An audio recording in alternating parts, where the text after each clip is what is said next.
All right, welcome to Diamonds and Duds, episode 6. Hello, I'm Charles Baker. And I am Ivan, and I just realized we didn't say our names last time, I don't think. Oh, well, hopefully they instinctively knew. If not, it's fine. Yeah. Everything's fine. Yeah, spoiler, we tend to record 2 or 3 of these at once and just save them to release. This time we're doing Asteroid City, a Wes Anderson film. Yep. And before we get the synopsis, please follow us on Facebook, X, YouTube, and all of the things. We are available on Spotify, well, pretty much most places where podcasts are housed. And so, Asteroid City. In 1955, world-changing events disrupt the itinerary at a junior stargazer and space cadet convention in an American desert town. This was directed by Wes Anderson.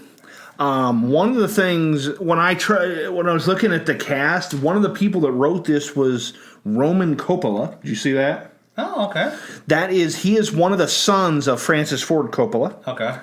And when I looked at his stuff, he's a Wes Anderson, and I don't mean this to be great. He's a Wes Anderson person, Schwartzman is, like a lot of these people are, you know. And if you don't know who Wes Anderson is, Wes Anderson has his own style of filmmaking. He tends to, I don't know why I can't think of the name of the horror guy I love so much.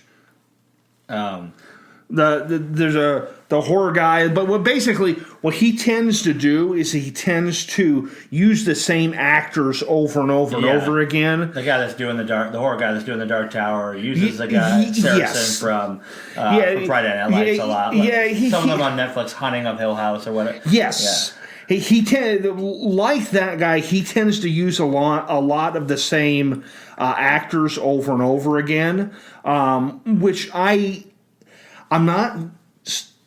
Spoiler for this review: I'm not what you'd call a fan of Wes Anderson, but I can appreciate the fact. I always thought it was silly when directors won't use the same actors over and over again just because they used them in something else. Agreed. If there's an actor or actress that you know performs well in your material, there's no reason not to use them over and over again. Yeah, absolutely. And yeah, spoiler alert, I'm not the biggest Wes Anderson fan either.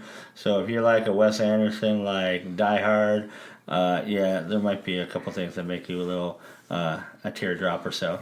Mike Flanagan. Mike Flanagan. There you go. That's the horror guy. That's the horror guy. That's the horror guy. The horror guy I was talking. And I'm sure when we get around to October next year, I'll probably have Charles watch something related to him or something. Yeah.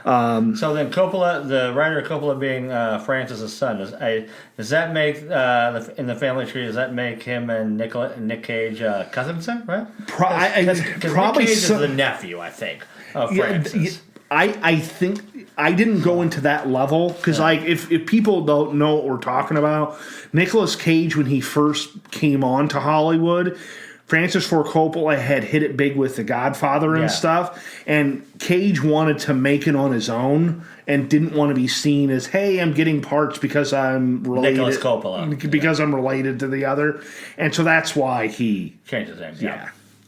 Yeah. So. Any other interesting tidbits about the cast went up? That was the big thing. This is the one thing I did think was interesting because when you're looking at the Rotten Tomato score, it got a 76% by the critics, got a 62% from the fans. I did notice that. Yeah, and I looked at that afterwards. And if you don't know what we're talking about, if you don't look at Rotten Tomato scores that much, it is extremely rare for the fans to be lower than the critics. It is. It's the normal thing is, like, for example, that we mentioned last time Kraven the Hunter, and at this point would have come out a few weeks prior. Yeah. Kraven the Hunter, last time I looked, had us like a 40% by the critics, but like a 75% by the fans. Yeah. And part of that's, kind of the fanboy stuff of like, hey, I like the movie, so I need to make sure it does well kind of thing. But also, I think there's something to part of that is too is sometimes critics are way too hard on movies. Yeah, like they'll go into a movie thinking it's supposed to be Shakespeare and it's meant to be something fun, and I think that's why normally that happens. I think this is the other way, where it's like the critics are like, "Hey, this is like really special," and like a decent chunk of people are like, "Yeah, no, it's not." Yeah, I agree. One thing I did is I wrote down a list of every single, like I went on IMDb, I just wrote down every single major, like, known actor that's in this movie. Would you like me to just recap? Yeah, go for it. All right, Bryan Cranston, Edward Norton, Jason Schwartzman. He's a big Wes Anderson guy. Scarlett Johansson, Maya Hawke, Jeffrey Wright, Liev Schreiber, Tom Hanks, Matt Dillon, Steve Carell, Tilda Swinton, Fisher Stevens, Adrian Brody, Jeff Goldblum, Willem Dafoe, and Margot Robbie. Okay. Where was Jeff Goldblum? Jeff Goldblum was the alien. Okay. At the very, very end, towards the end, he has his mask off at one point. Yeah. And as we go through this, to give a little bit of an additional synopsis of the movie, this is a movie about a writer writing a play, and inside the play is about a play, and then it's about the actors in the play coming out. Like, this movie kind of wanted to be Inception. Yeah. So it's like what we're seeing most part, like in the colorized, is like performance of the play. And so basically, what it does is anytime it's in the writer phase, it's in black and white, and then it goes. Anytime it's in the play, it's in color. Yeah. But when we say it's in the play, you don't see like an audience or anything like that. No. It's just a movie. Yeah, they're like, it's as if you're in the audience watching it, kind of thing. So it's kind of I thought it was kind of in the beginning I thought it was kind of an interesting setup. I could also know, like, so the set designs are like, they look just a little bit fake because of the play. Then you don't, I guess, kind of selling it as a play. Everything looks, just a little bit. The one thing I thought was, I should have taken this as a sign. Yeah. I don't think they meant it this way. There's a part in the beginning where Bryan Cranston's talking about Edward Norton's writing the movie. Yeah. Okay. He's writing the play. Okay. And he starts writing the play in the beginning. And to summarize it, Bryan Cranston goes, "This part sucks. Let's skip forward." That's this movie. Yeah. It really is. And I'll tell you, I wanted to give this movie a college chance. I really, really did. Yeah, because it's worth watching still, because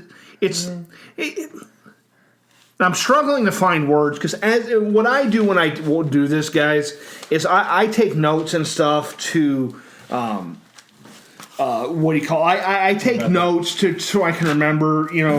As I'm showing Charles my notes here. And I in big bold letters I put plot ? Again, like 2 pages later again plot ? And then it shows up other points as well. Yeah, plot. Still waiting for plot. And basically, it's like they forgot to have a reason why these. And we'll get to the other part, but it's like, hey, it's just.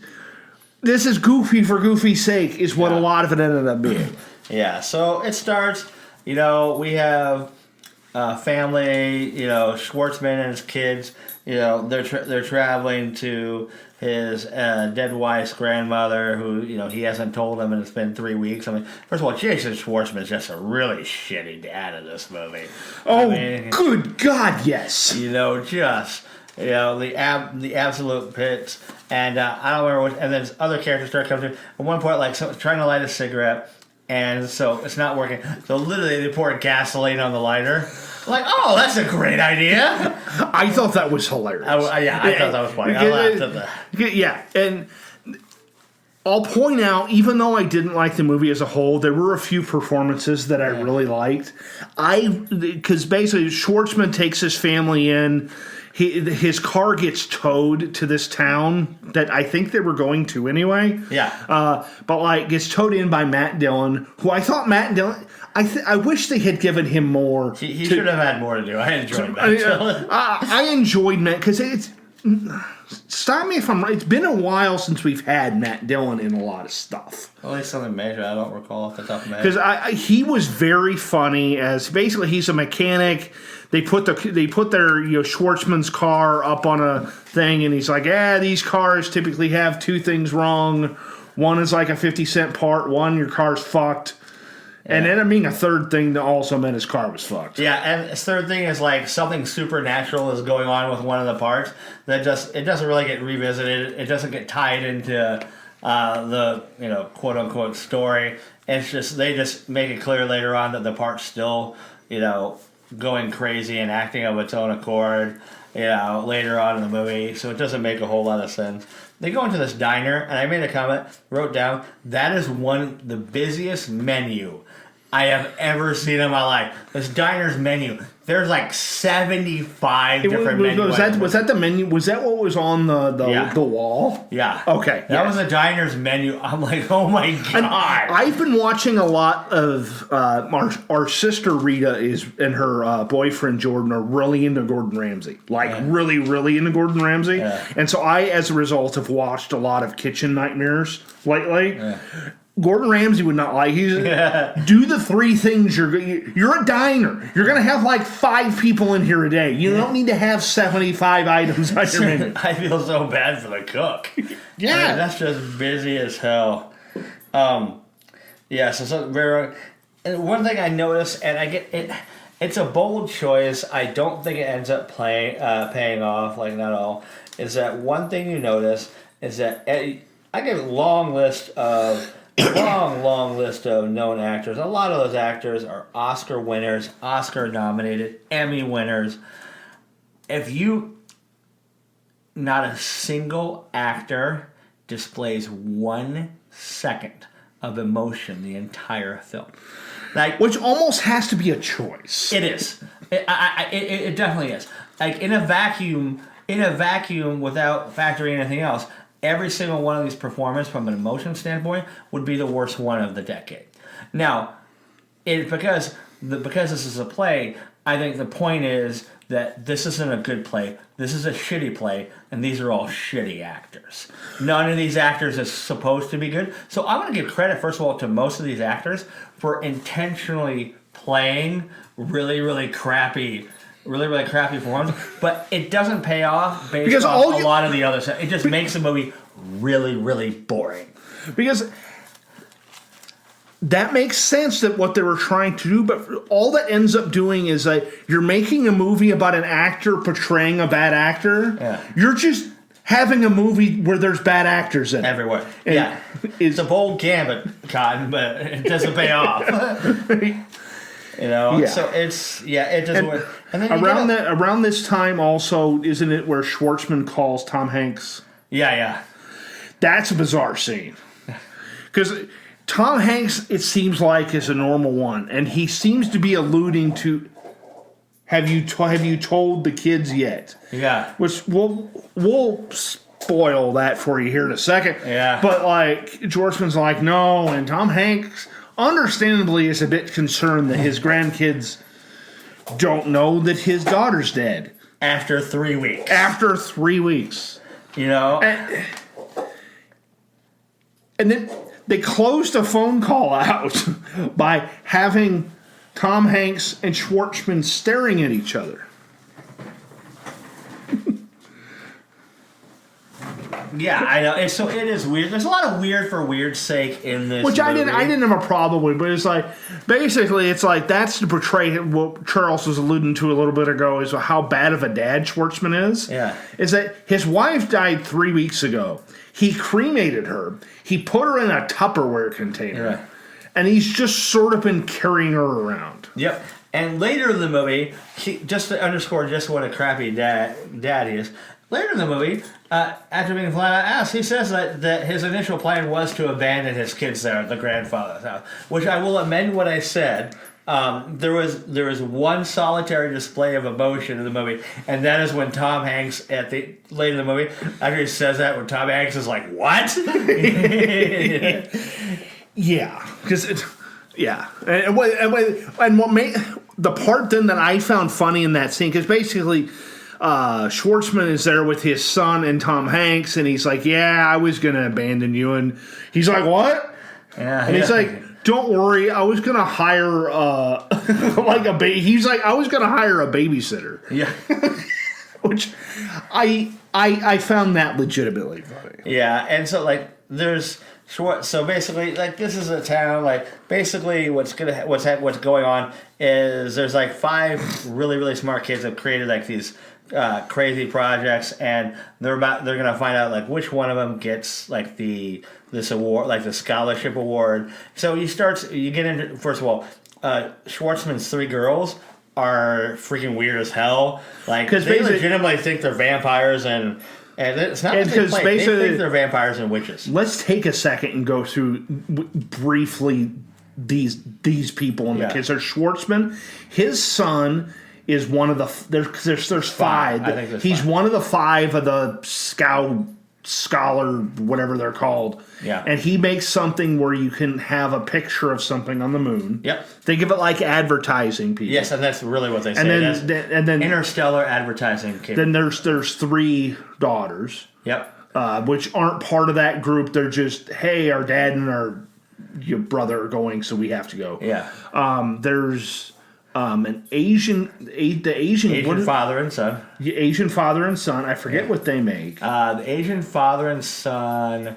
I forget. The only other important might be the jetpack. Yeah, I think it's a jetpack. The only other each of the 5 makes something. Yeah. The one that's really hilarious, I think, was made by Liev Schreiber's son. Yeah, and he makes a nuclear ray that disintegrates. Yeah, a disintegration ray. Yeah. And his son is weird. He just spends again, a lot of these people in this movie are weird. And like that son, he just go around he has to do like weird, random, stupid stuff. Just like dare me to eat this pepper. And no one ever says yes, but he's starving for attention, apparently. But basically, if you were to say a plot for this movie, basically the plot of it is that in this world, and I don't know if this is real, but an asteroid at one point 3,000 years or something ago crashed or landed in this city, and now every year I think they give away a scholarship. And they have a big thing where apparently a lot of other, because there's a whole crap load of other people that are here in this town for just this, other than these people. Like there's a whole bunch of cowboys. There's a whole like children's class that I think that's where Tilda Swinton is. No, that's Tilda Swinton is like one of the scientists. Maya Hawke, son of Ethan Hawke, cast member in Stranger Things season 3 onward. She's the school teacher. She's the teacher of the kids. Yeah, and they had originally were just stopping and for whatever, and they got another weird kid. That's Dwight. We'll get to Dwight. And so so the scene though when he's telling him when Jason Schwartzman is telling his kids, one of the telling things about just what kind of a dad he is. One of the girls asks, "Are we orphans now?" Like, low opinion of their dad, huh? Like, they ask their dad this. Either he's stupid and doesn't know what orphan is, but more likely it's just like, yeah, you're obviously worthless. I forget what number, but there's also a moment and then one of the 3 girls in that conversation just says something that's so just mathematically silly and wrong. I forget what it was, but I wrote down, not good at the math, didn't she? It's like if they knew how long was it, 15 hours or something? Yes. She was like, 15 hours is like, I think 12, she says it's like 1,200 days or 1,200 years or something like that. Not good at the math, is she? At this point, it goes back to the writer for some reason. Yes, the writer being Edward Norton. Yep. And Jason Schwartzman is in a lot of these black and white scenes too, playing playing the actor who's currently off screen. So he's playing the actor who's not currently playing bad father Jason Schwartzman. It's the actor portraying it. The thing is, in the black and white scenes, you still don't have any emotion. That's one of the things that they really messed up on, is that that's supposed to be, quote, in the real world. They should have actually had attempted quality performances and emotion in those scenes to better sell that, hey, it's not just, everyone's not just mailing his it, Yeah. And so basically that scene seems to be casting the Jason Schwartzman's, character. There's one point, like, I mentioned, like, it was like, I'll open the window, like he tries to open, like he's, Edward Norton saying, hey, it sticks, it sticks. So he hasn't been cast yet, so he just breaks the window. It seems like some of their directions were, okay, you're being cast as somebody who's bad at improv. We're not going to give you any lines, but you need to make sure your lines are bad. Yep. It seems like you need to make sure that your actions make no sense and that your lines are bad. And I'm sure this movie is for somebody, it's just not us. And Charles and I are willing to admit sometimes it's just that we're wrong. Yeah. This movie's I like Bottle Rocket. Was that Wes Anderson? Yes. That's got to be the only one I like. Yeah, I liked Royal Tenenbaums also. No, it was like yeah, but yeah. So like I forgot, like, what is it? Wes Anderson, like, oh yeah, that guy. Okay, all right, I'm gonna go. But yeah, Bottle Rocket was great. Yes, Bottle Rocket. That's his first movie. Luke Wilson, Owen Wilson, and also the third Wilson brother that didn't really get into acting. But yeah, that's a really good movie. Owen Wilson also. It's Owen Wilson before the broken nose. Oh, I didn't know that. Yeah, I think if I recall, it's before he got the nose break. So his nose looks different. His trademark nose at this point, looks different. Nice. Yeah. So like so we go back to, and they're going to do like the old ceremony where they show off, like they announce like the five different inventions projects. I also noticed, for those of you that are fans of the new Spider-Man movies, the actor who plays Flash Thompson was one of the actually plays, like, he in the Spider-Man movies, he's in the first one he's kind of the bully and stuff like that. Okay. In the most recent one, spoiler alert for Spider-Man 3, but it's been out a couple of years of that, Spider-Man Far From Home. But in the third one, Spider-Man's been outed, and so he doesn't have a big part, but his part is mainly just, I've been buddies with Spider-Man the entire time. Yeah, I know. Guy.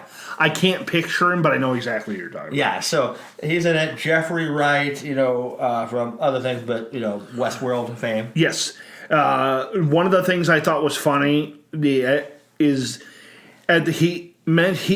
he's a military person, and his part is to give a speech beforehand. And one thing I thought was really funny is I've never heard of a speech before where the person giving this speech mentions, okay, chapter 2. Yeah. Which, I'm not the biggest Wes Anderson, but like I thought that was kind of I thought that was really funny. I'm like, this is an odd as hell speech from Jeffrey Wright, and then they different applications. So they show the different things. I really thought, like, the guy we're supposed to be reading for, like, first of all, okay, I don't know how his is one of the better. It's just essentially advertising on the moon. To be honest, it's probably going to be the one used the most. Oh, fair, I guess. Yeah. But then again, who would own that? Yeah, but again, like, one thought, like, some of these, like, especially Jeffrey Wright, like, military people, you would think, like, the disintegration rate of the jetpack, personally, but yeah, so then you get, so they do that, and they go through the different things, and you get the 5 geniuses that are starting to bond over just stating people's names in order. Yeah, basically, it seems like they spend a lot of time in the movie on this game, and it's the 5 kids going around in order saying a name of a person. Yeah, and like, let's say Charles says Mark Twain, then I say Mark Twain, Steven Spielberg, And then Charles goes, Mark Twain, Steven Spielberg, Edward Rush. Yeah. And it's like... Yeah. So it's kind of weird. And one thing I noticed as doing is, like, this never really gets explained, but one of the bungalows is just a burned out shell. So and again, this stuff I thought was kind of endearing. Yeah. There was a few things. There was the bungalow that was burned down. Yeah. There was the nuclear blast that was in the distance. Did you catch that? Oh, a couple of them. Yeah. There was a car chase scene that went through town 4 or 5 times. Which they just no one ever references it. No one's ever alarmed by. But like there's you know a cop chasing a car and then a motorcycle chasing the cop. Yep. And then at the end, one of the end tags of the movie is it going back the other way. But also in this, there is a character. See, Wes Anderson misses about it. There is a character in this story who had an incredibly exciting story. That this character is well developed. This character is mysterious. This character has everything going for it. It has done amazing, cool things. We just never know anything about it. And never got any kind of window. And that character is one of the kids from Maya Hawke's. The random character named Dwight. I'm like, is that the kid who was smoking? Yes, that's the kid who was smoking. So like, Dwight was like looking for Dwight, and like Dwight's with the Cowboys. Dwight's like probably 8, 9, and he's just puffing away. The Cowboys are like big Montana. We'll give back to him. But he's like, we didn't give him smokes. He had his own smokes. So right away, I'm like, dang, I want to know Dwight's story. Yeah. Yeah, so we see Dwight 1 or 2 more times, but we don't get more of a story. Just the legend of Dwight will grow a little bit. And knowing Wes Anderson, I wouldn't be surprised if Dwight ends up in one of his other, or who's already in one of his other things. And then I wrote 43 minutes in. Not much has happened. No, and it may sound like a lot has happened based on how we're describing it. Not a lot. Like there's a lot of like, and we're skipping over stuff like Scarlett Johansson talking to Schwartzman. Like they're in their 2 bungalows, just talking through the window, and it's like Scarlett Johansson's like, "Are you a photographer?" And then Schwartzman waits like 30 to 45 seconds. It's like, yes. Yeah, and she's like, "I'm a really good comedian," and he's like, "I can tell." And it's like, ScarJo's character is an actress. Yeah, she's an actress known for playing like drug addicts and abused women and stuff like that. But secretly, she just doesn't. She is a great comedian that does not get utilized that way enough. Then they go like the nighttime thing, and Tilda Swinton's talking. I'm like, gee, very very droll. With the science talk, like, gee, Tilda Swinton makes science come alive. And the green hexagon descends. Alien? Yep. And then this is the part where they'll all put on the cardboard boxes, right? Yeah. It's the eclipse. Yeah. Yeah, they put on the cardboard boxes.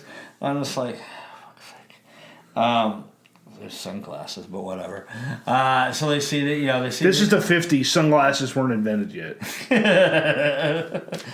So, and then all of a sudden, Schwartzman's, genius son, he sees a 4th light. You're supposed to only see 3. 4th light, and then he looks, and then everybody looks, and then an alien ship has descended. The fakest looking alien I've ever seen, and yes, I'm aware of the last episode.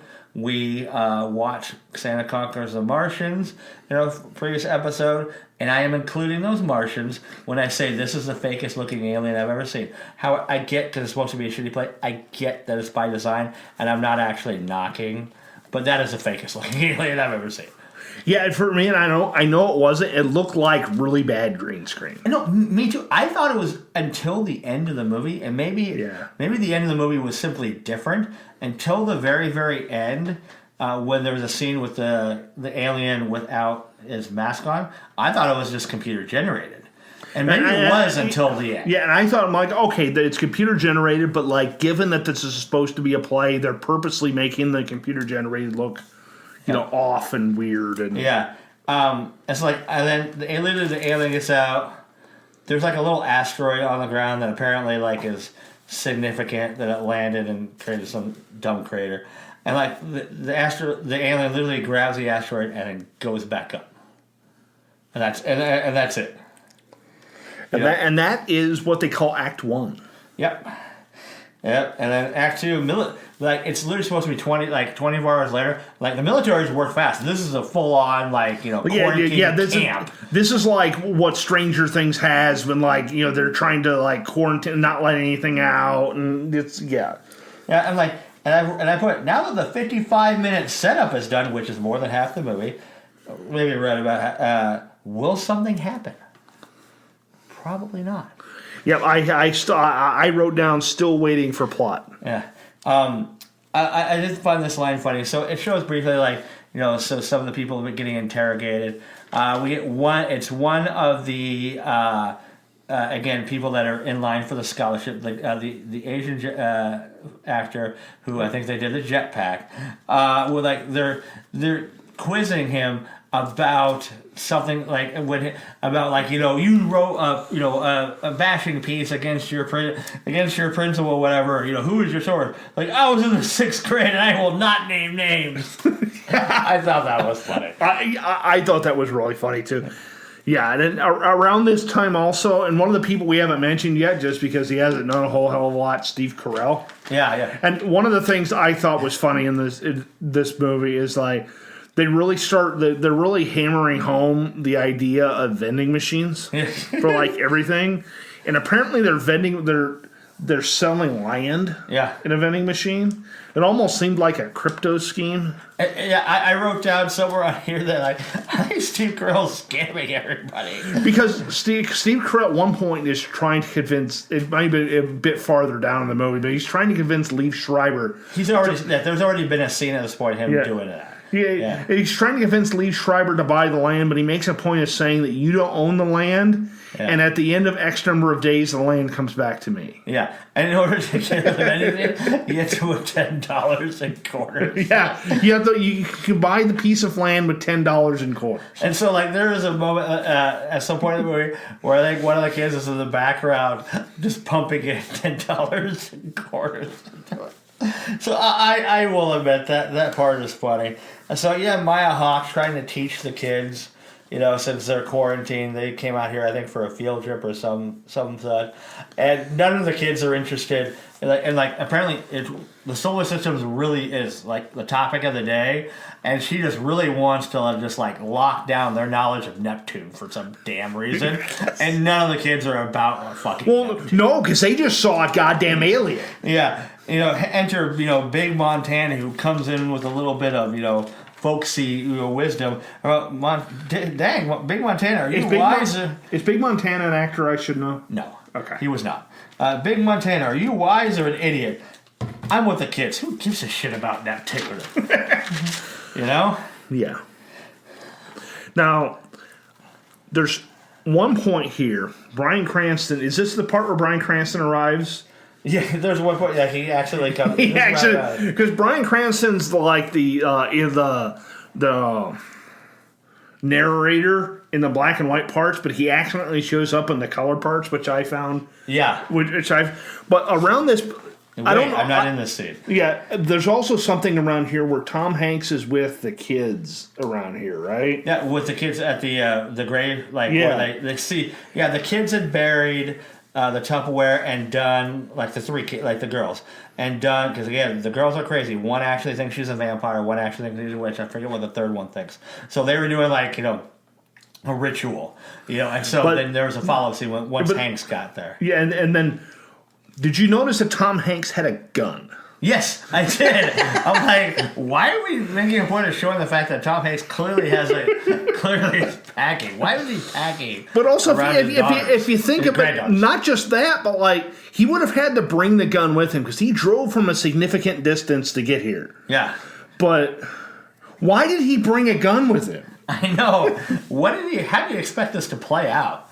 But then later on, because Schwartzman and Scarlett Johansson, they kind of develop a little a little thing. But also there's a scene with Tom Hanks where Tom Hanks' character is clearly attempting to hit on Scarlett Johansson's character and failing miserably. And I'm like, Tom Hanks, dirty old man?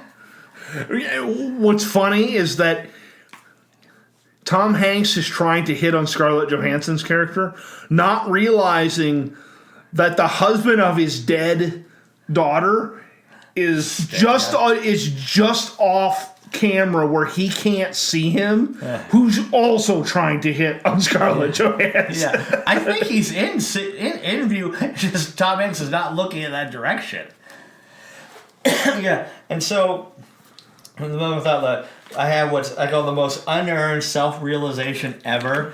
Is in because there've been a couple scenes with Steve Carell and Lee Schreiber with the land thing, and the final one in which, as you mentioned, Steve Carell's mentioning, the land's going to revert back, stuff like that, and the dare, his Lee Schreiber's son, the dare guy, is like, dare me to, go, hug a cat, whatever the hell it was, and Lee Schreiber's like, do you dare me to climb the cactus? Yeah. And Lee Schreiber screams, why the hell do you dare?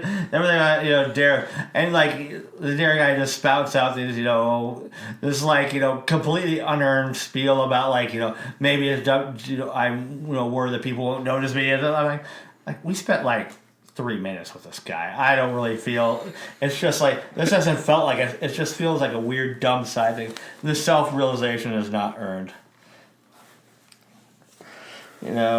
I thought, then we had a big talk between Tom Hanks and, the Schwartzman, and I know at least the son was there. That's when, you talked about the abandoned, Tom Hanks was good talk with the, I don't want you here, but, I love my daughter, I love my grandkids, but, so I want to do here. Don't get me wrong, I wish you weren't here. And you guys suck. And if we were to have had this scene at the beginning of the movie, I would have been like, hey, you're being kind of hard on Schwartzman's character. I think Tom Hanks is 100% in the right, and maybe that's why he brought the gun. Yeah. Yeah. And then, I thought the son, frankly, was a little too quick to forgive the whole, I was going to abandon you. And totally. Which makes me think that the dad's done shit like this before. Yeah. Exactly. And then, so, again, which, kind of goes along with the earlier, are we orphans now kind of thing, kind of thing. And then, so, the kid, the smart science guys, they basically get word out to a high school kid who we never see again. We never see again, but apparently that high school kid and his newspaper, it got around because 1 week later, there's a fair. It's like Woodstock. Yeah, it's Woodstock 1 week later. And keep in mind, people, this is 50 years before the internet. Yeah, exactly. And then they go back into the class. Well, they're outside, but back into my hall, time to do class. But now it's Jupiter. So I'm like, okay, so must be a really in-depth unit about about the damn solar system. And then I put Montana is a clichéest cliche who ever cliche. What the fuck? But then the kids are just talking about the alien. And then, I made a diorama of the alien. I made this of the alien. But again, here's where we have Dwight again. Dwight I wrote a song about the alien. So that's weird and dumb, but he's dancing, he's doing the little folk thing. I'm like, God damn, there's a story about Dwight. Yeah, and I think this is the last, Matt Dillon has one little line there, and that's the last you hear from Matt Dillon. Yeah, because he's everything's set up, but nothing's working. Then he doesn't say anything else, but then it's working. Yeah. That's because you see the parents, and the parents finally see everything, when they're all dancing around like idiots, about the freaking alien. This is where I put it, is Steve Carell just swindling people? Yes. Yeah. Around this point, too, and the one part, what's funny, Charles, also about that class part that you talked about right before they get into the dance scene, is that the kids' parents have arrived. Yes. But they're not allowed to see their parents. They're in a tent watching on a TV. Yep. And then they see their kids dancing and stuff, which has to be why in the F? Yeah, and so quarantine is going to be lifted. It's not going to be lifted. The alien comes back, drops off the asteroid. One other quick thing. One of my favorite scenes in the movie was right around this point. Is when Liev Schreiber got really drunk and used the disintegration ray to go skeet shooting. Yeah, I thought was. They tried to take it away from him, but then realized he had a disintegration ray. Yeah, and so they backed off. Yeah, the alien just dropped it back off and left. It had some alien writing, and Jeffrey Wright's like, oh, they cataloged it. And there's a kind of an epilogue, but the movie proper just ends there. Yeah, but basically it's like, hey, then a bunch of weird shit happens where it's like it's like that set off a bunch of shit. Yeah. Where basically everybody in the whole cast goes crazy. Yeah. Which I think is supposed to relate back to something we skipped over about sleeping. But I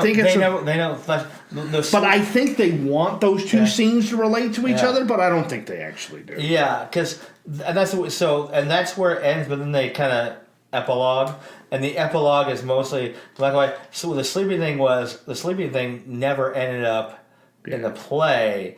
It's about because it's Edward Norton. This is where Willem Dafoe comes in. Yeah. He's like, I have a thing. Everyone falls asleep at the same time, and so it's just all the actors pretending to fall asleep, and then it was just the weird. All of them, they all started stating like, you're not awake, you're not asleep if you never. Right, yeah. If you never were like no. Oh, by the way, you can't go to sleep if you're always awake. You can't go to sleep. I think it's like this. A lot of the people who hate this movie, that line shows up predominantly in their reviews. Yeah, and I think that is actually, so stand corrected. I think that is actually where they end the movie proper.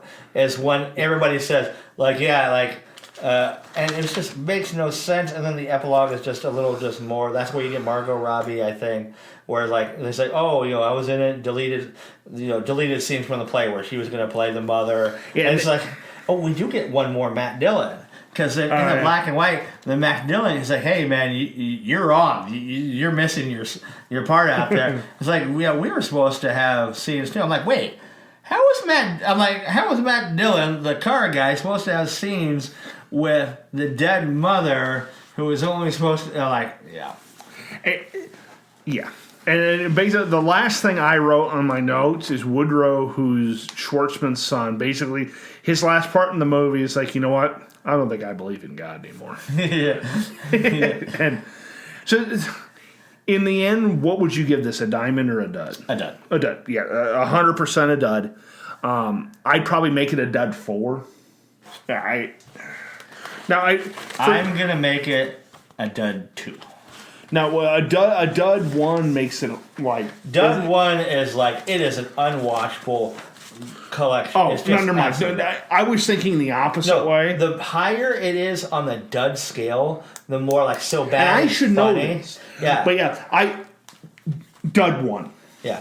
For me, this is a dud 1 because this goes back to this movie's about an hour and a half long, but as I watched it, it felt like it was 6 hours long. Yeah. The only reason I'm giving it a dud 2 is because there was just one or two lines that were just gold in terms of comedy. Yeah, there wasn't a lot, but there was a couple, and there was one or two, and I thought like felt. So I gave it a 2.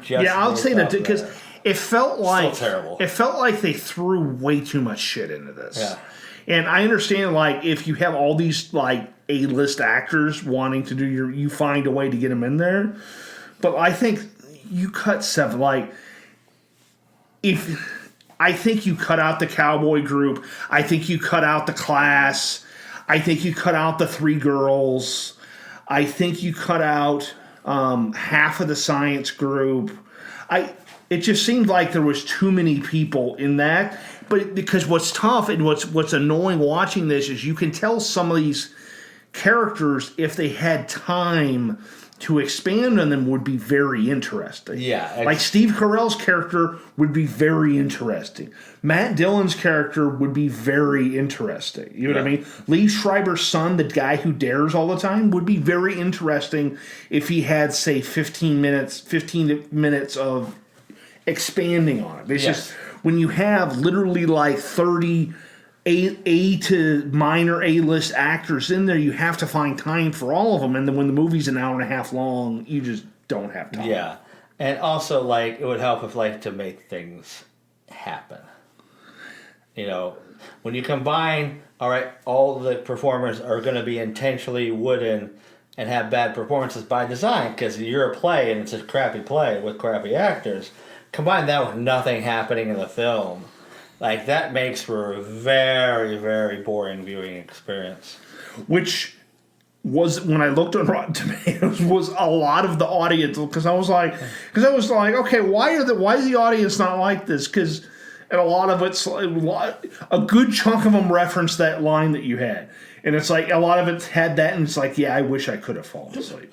Stuff like that. But, so thank you for listening. Again, follow us on Facebook, Twitter, YouTube, all that stuff. I'm going to try and remember to set up a Blue Sky thing as well. Tune in to next time as we're going to be tackling a big one, Godzilla -1. Okay, Godzilla movie that got lots of good buzz that came out in the last couple of years. We're not talking this. This is the one that's not part of like the MonsterVerse or whatever. This is, but it's supposed to be really good. So we'll be taking on that next time. Yeah, I'm really excited because as kids, I don't want to talk for Charles, but as kids, I never really watched Godzilla. I think I may have caught some of the. Again, I'm in my mid 40s, so I think I watched. Back then, USA used to have some monster movie stuff, like on weekends. I would catch a little bit. Yeah, but like our parents were never big into watching Godzilla. To be honest, they're probably worried that we'd get scared and they have to deal with us. Yeah, I remember I had seen, growing up on one of those Saturdays, I saw the original King Kong back a while back. By the way, for this one, in case you want to check out where Asteroid City can be found, it can be found on Peacock. And Godzilla -1, was that on Peacock? Yes, that is on Peacock as well. So cool. So if you want to make a double feature out of it, check it out. Yeah, absolutely. And thank you, everybody, and we will see you in the next one. Have a good one.